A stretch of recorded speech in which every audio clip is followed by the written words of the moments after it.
नमस्कार दोस्तों।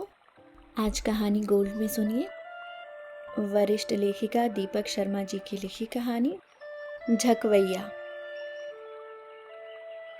मैं जानती हूँ मेरी पीठ पीछे लोगों ने मुझे तीन तीन नाम दे रखे हैं, गपिया, गॉसिप और झकवैया।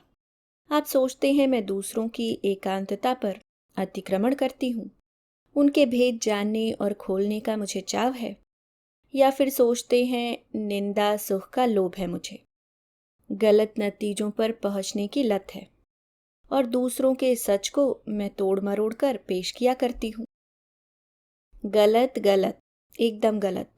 बल्कि मैं तो हर हेर फेर से ऊपर हूँ, किसी के भी सच को कभी उलटती पलटती नहीं, केवल तथ्यों को संदिग्धता की ओट से बाहर निकालकर निश्चिती प्रदान करती हूँ। मेरा यह मानना है कि स्त्रियों में बदकही बहुत जरूरी है। यह हमारे संबंधों को बनाने संवारने का एक बहुत बड़ा साधन है, हमारी अंतःशक्ति एवं एकत्रीकरण को संगठित करने का आधार है, निजी घटनाओं को सामाजिक यथार्थ के परिप्रेक्ष्य में देखने का माध्यम। अब देखिए, अपनी पड़ोसिन कांता के घर उस दिन मैं जितनी जिज्ञासा लेकर गई, उतनी ही सहानुभूति भी। भला क्यों? हुआ यूं, पिछली ही रात हमारे कॉलेज के प्रिंसिपल की सालगिरह पार्टी में अनिल को नलिनी के साथ कुछ ज्यादा ही हंसते गपियाते देखा, तो फौरन उससे जाकर पूछा, कांता नहीं आई क्या? जवाब मिला, नहीं, वह यहाँ नहीं है, अपने मायके में है। अब मैं उसकी बात कैसे मान लेती, जबकि मैं जानती थी कांता यहीं है, मायके नहीं गई है और जाएगी भी नहीं, पड़ोसन हूँ उसकी। कॉलेज के इस परिसर में बने स्टाफ क्वार्टरों में हमारे क्वार्टर एक दूसरे से सटे हैं। कल की पार्टी में तुम आई क्यों नहीं?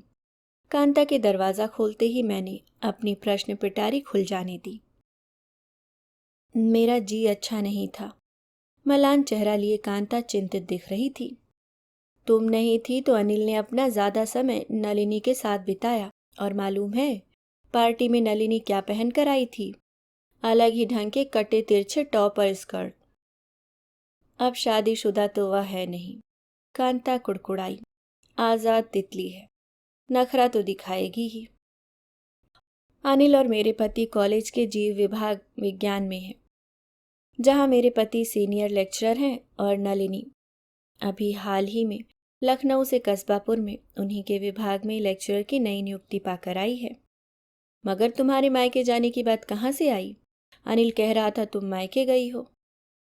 यह रट अनिल की है, जबरदस्ती मुझे मायके भेजना चाहते हैं, जबकि मैं वहां जाना नहीं चाहती। वही तो मैं हैरान थी, तुम वहां क्यों जाओगी, वह भी आजकल जब बच्चे के स्कूल चल रहे हैं। कांता मुझे बता चुकी थी, उसके पिता के देहांत के बाद से ही उसके तीनों भाइयों ने बिजनेस और मकान बांट लिया है, और वहां सभी को अपनी अपनी पड़ी है, उसकी भाभियों और भतीजे भतीजियों को भी। कांता की तनिक परवाह नहीं, उसकी माँ तो बहुत पहले ही स्वर्ग सिधार चुकी थी। मगर अनिल हैं जो मुझे वहां भेजने पर तुले हैं, कांता फफकी। तभी एक मोटर गाड़ी के रुकने की आवाज आई। अनिल आ गए हैं। चौंक कर कांता उठ खड़ी हुई। मेरा सूटकेस अभी तैयार नहीं हुआ।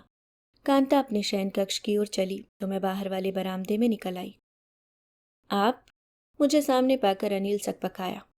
कांता को देखने आई थी, वह यही है। मैंने उसे समझाया है, उसे इस समय मायके नहीं जाना चाहिए। आपको छोड़कर, बच्चे और घर बार छोड़कर। उसकी बड़ी भतीजी की सगाई हो रही है, उसके मायके वाले सभी उसे बुला रहे हैं। कल उसकी टिकट पक्की नहीं हो पाई थी, मगर आज मैं उसकी टिकट पक्की करवा कर आ रहा हूँ। अनिल ने अपनी खींच तनिक नहीं छिपाई और समापक मुद्रा में मुझे हाथ जोड़कर अंदर बैठक की ओर बढ़ लिया। अच्छा, फिर बाद में मिलते हैं। टिकट वापस कर दो। बैठक में मैं उसके पीछे पीछे जा पहुंची। मैंने कांता को मना लिया है, वह अपने मायके जब बच्चों की छुट्टियों में जाएगी, आज नहीं। कांता से पूछता हूँ। अनिल अंदर वाले कमरे में अपने कदम बढ़ा ले गया। बैठक में मैं बैठी नहीं, उसके दूसरे कोने में रखे फ्रिज के पास जा खड़ी हुई, कनसुई लेने।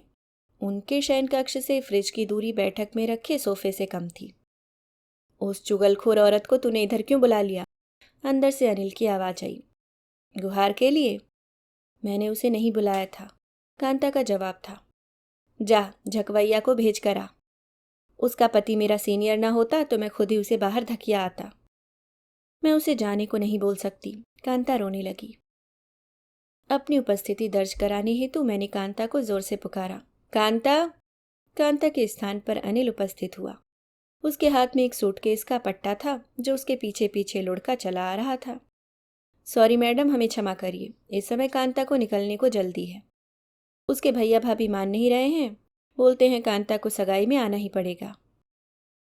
मैं बैठक की अपनी पुरानी सीट पर जा बैठी। कांता से मिलकर जाऊंगी, उसे थोड़ा सामान उधर से लाने को बोलूंगी। कैसा सामान? अनिल का चेहरा तमतमाया। वहाँ के पापड़ और बड़ी बहुत अच्छे होते हैं, वही मंगवाऊंगी। देखता हूँ कांता इतनी देर क्यों लगा रही है। हड़बड़ाकर अनिल अंदर लौट लिया। उसे गए 2 पल भी न बीते थे कि अंदर से एक चीख सुनाई दी। चीख कांता की नहीं थी, अनिल की थी। क्या हुआ? मैं चीख की दिशा में दौड़ ली। मेरे शेविंग ब्लेड से कांता ने अपनी कलाई काट ली है। अनिल अपने शयन कक्ष के गुसलखाने में खड़ा काँप रहा था और नीचे फर्श पर कांता अपनी रक्त रंजित कलाई पकड़कर लेटी थी, सफ़ेद चेहरा लिए लगभग अचेत। बिना अगला पल गवाए मैंने वहीं से एक तौलिया उठाया और कांता की ओर बढ़ गई। उसकी घायल बाह मैंने तत्काल उसके दिल की सतह से ऊपर उठाकर अपने कंधे पर टिकाई और उसकी कलाई की दिशा में आ रही उसकी धमनी टटोली और उस पर वह तौलिया कसकर बांध दिया ताकि फूट रहे खून का बहाव मंद पड़ जाए। मैंने अनिल से कहा, हमें कांता को ट्रॉमा सेंटर ले चलना होगा। तुम अपनी मोटर की पिछली सीट पर कांता को लिटा लो, मैं उसे वहां संभाले रहूंगी। अपनी कलाई काटने से पहले कांता को 10 बार सोचना चाहिए था। ट्रॉमा सेंटर के रास्ते की चुप्पी अनिल ने तोड़ी। बच्चे क्या करेंगे, लोग क्या कहेंगे, कॉलेज में मेरी कितनी खिल्ली उड़ेगी, अखबारों में हमारा नाम आएगा, बदनामी होगी। मगर नहीं, मन में जो आया कि उसे मरना ही है तो उसे मरकर दिखाना भी है। आपको क्यों लगता है कि वह बचेगी नहीं? लगातार काँप रही कांता की कपकपी मैं बढ़ाना नहीं चाहती थी और मैंने अनिल को आगे बोलने से रोक दिया। वह बचेगी और ज़रूर बचेगी। हमें यह समय प्रार्थना और आशा के साथ बिताना चाहिए, गुस्से और डर से नहीं। ट्रॉमा सेंटर में उस समय 3 डॉक्टर थे। कांता को देखते ही उनमें से एक ही आगे आया। सबसे पहले तो हम चाहेंगे इनकी कलाई पूरी तरह साफ की जाए, फिर पता लगाना होगा कि उसका घाव कितना गहरा है और क्या कटा है। क्या कुछ तो कलाई के अंदर सिमटा रहता है? कितनी मांसपेशियां व नसें, 10 हड्डियां उंगलियों की ओर जाती हुई और 2 धमनियां जो दिल की ओर से इधर खून उपलब्ध कराती हैं, रेडियल व अल्पर। मेरी पत्नी बच तो जाएगी ना? अनिल अधीर हो चला। देखते हैं। कांता को आईसीयू में भेज दिया गया। वहां कांता को सामान्य स्थिति में लौटने में डॉक्टरों ने समय तो बहुत लिया, मगर उनके प्रयास विफल नहीं गए। आप भाग्यशाली हैं। अनिल और मैं जब तक जड़ बनकर वहीं आईसीयू के बाहर जमे रहे थे और डॉक्टर ने आकर हमें बधाई दी। कलाई की रेडियल नर्व और रेडियल आर्टरी दोनों ही कटने से बच गई। दूसरी नस जो कटी है वह सीधी गई है। कट हॉरिजेंटल था, आड़ा चीरा, वर्टिकल नहीं, खड़ा नहीं। अच्छी बात यह हुई कि आप उसे समय से हमारे पास ले आए और वह भी फर्स्ट एड के बाद, वरना बहुत सारा खून बह जाता और हमें खून चढ़ाना पड़ता। फर्स्ट एड मैंने दी थी। मैंने अनिल की ओर विजयी भाव से देखा, जिसे आप झकवैया कहते हैं। नहीं, मुझे लज्जित मत कीजिए। अनिल ने मेरी तरफ हाथ जोड़े। आप उस समय हमारे घर पर न होती तो आज अनर्थ हो जाता। उसका खेद व मनस्ताप उसके चेहरे पर स्पष्ट झलक रहा था। एक बात मुझे और कहनी है, डॉक्टर ने अनिल की ओर लक्ष्य करते हुए कटाक्ष किया। आपकी पत्नी को अपनी कलाई काटने की नौबत नहीं आनी चाहिए थी। न तो वह मानसिक रुगड़ा है और न ही वह मरना चाहती हैं। मरीज अपने को फंसा हुआ पाकर सहायता मांगता है, अपनी कलाई काट तो लेता है, मगर चतुराई बरत जाता है। अपना औजार ज्यादा गहराई में नहीं जाने देता। आप उन्हें छुट्टी कब दे रहे हैं? अनिल सकपकाया। उन्हें आप अभी घर ले जा सकते हैं। बेशक अभी उन्हें कुछ दिन आराम तो चाहिए ही होगा।